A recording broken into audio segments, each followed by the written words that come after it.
এই সেই সিলেটের জাফলং, যেখানে প্রতি বছর হাজার হাজার মানুষ ভ্রমণে আসে। এটা হচ্ছে ভারতের ডাউকি শহর। এই শহরটা ভারতের সীমান্ত ঘেঁষেই গড়ে উঠেছে। এপাশে বাংলাদেশ, ওই পাশে ভারত। বাংলাদেশ থেকে এই শহরটা খুব আকর্ষণীয় লাগে।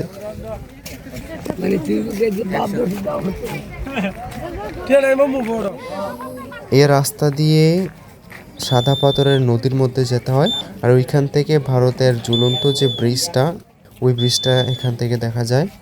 ওই নদী থেকে আবার মায়াবী ঝর্ণায় যাওয়া যায়। এই পুরো রাস্তাটা প্রায় 1 কিলোমিটারের মতো, অর্থাৎ যেখানে বাসগুলা পার্কিং করা হয়, এখান থেকে এই রাস্তাটা প্রায় 1 কিলোমিটারের মতো গিয়ে শেষ হয়।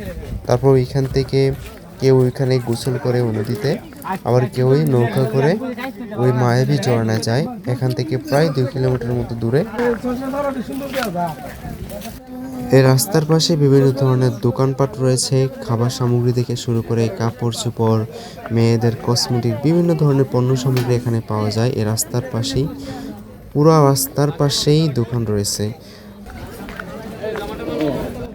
উপর থেকে নামতে নামতে আমাদের প্রায় 15 থেকে 20 মিনিট লাগছে।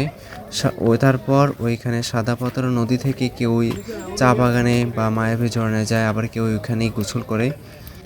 এখান থেকে নামাটা সহজ, কিন্তু ওঠাটা খুব কঠিন। প্রায় আধা কিলোমিটার মতো রাস্তা।